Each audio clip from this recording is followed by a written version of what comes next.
kembalinya Ragat Saddam Hussein.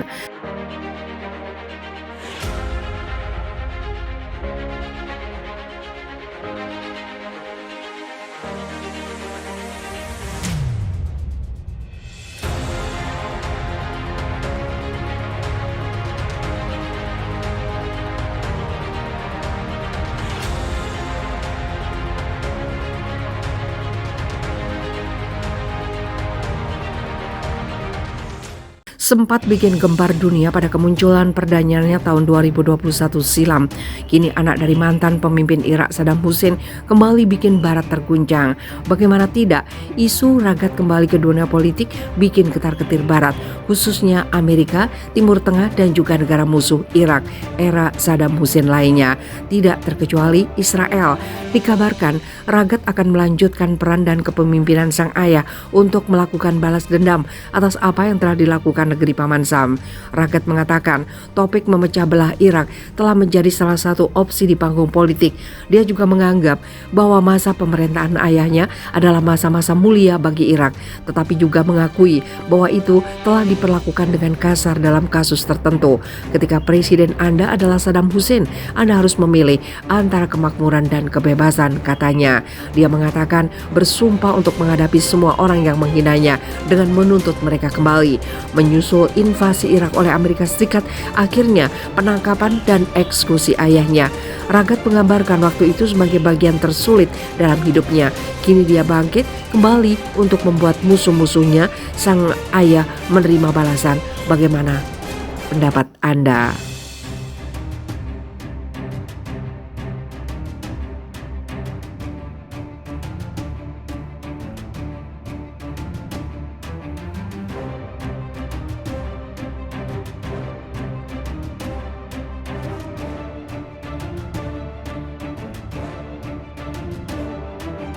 Gempar, Irak penjarakan hingga vonis mati warganya yang berhubungan langsung dengan Israel. Kini begini nasibnya jika sampai berani.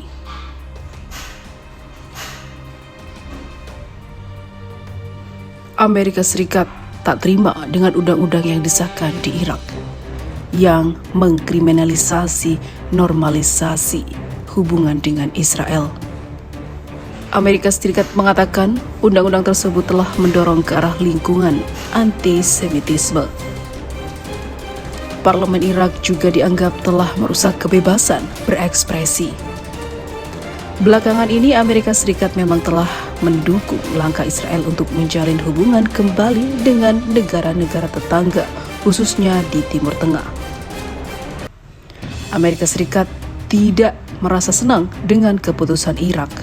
Namun, Irak tetap mengesahkan undang-undang tersebut tanpa memikirkan Amerika.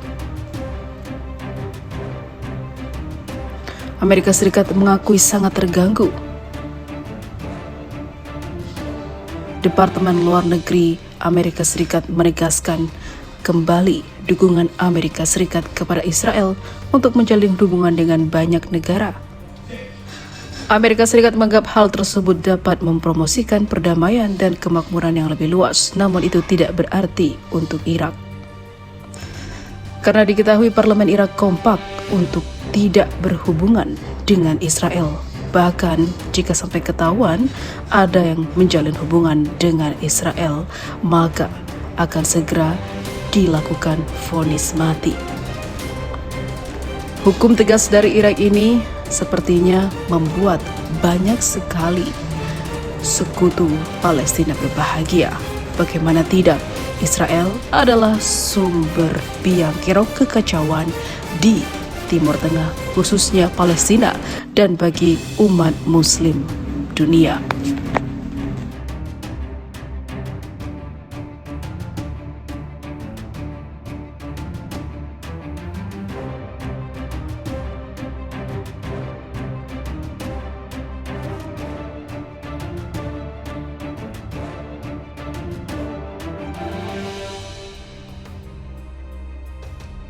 Israel wajib paham status Masjid Al-Aqsa dan Yerusalem jangan diubah jika tidak Hamas lakukan.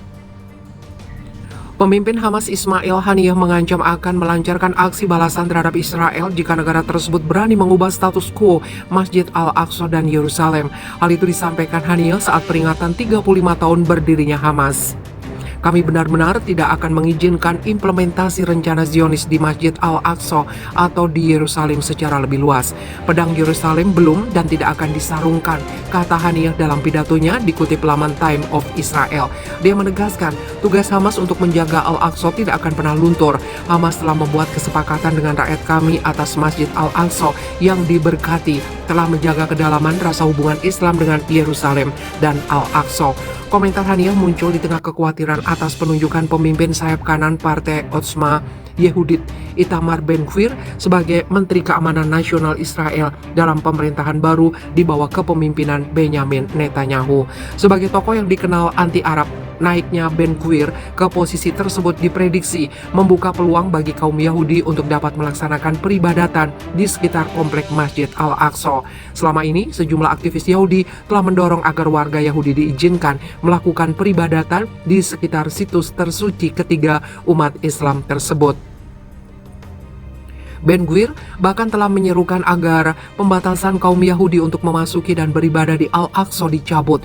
Menurutnya hal itu merupakan bentuk apartheid anti-Yahudi di tempat suci. Benyamin Netanyahu telah meminta perpanjangan waktu selama 2 pekan untuk membentuk pemerintahan. Tenggat waktu pembentukan pemerintahan seharusnya berakhir tengah malam. Kami berada di tengah negosiasi, tengah membuat banyak kemajuan. Namun dilihat dari kecepatannya, saya memerlukan perpanjangan hari yang disediakan oleh undang-undang untuk membentuk pemerintahan, kata Netanyahu dalam surat yang dirilis oleh kantornya. Secara hukum, Presiden Israel yang kini dijabat Isaac Herzog dapat memberikan perpanjangan waktu hingga 14 hari untuk keperluan negosiasi. Partai Likud yang dipimpin Netanyahu telah menandatangani kesepakatan koalisi dengan 3 partai ekstrim kanan, yaitu Religious Zionism, Jewish Power, dan Noam. Pada pekan lalu, Likud mengumumkan kesepakatan dengan partai keempat yaitu SAS, tapi kesepakatan dengan SAS dan blok ultra-ortodok lain, United Torah Judaism, bersifat sementara, bukan kesepakatan koalisi yang mengikat.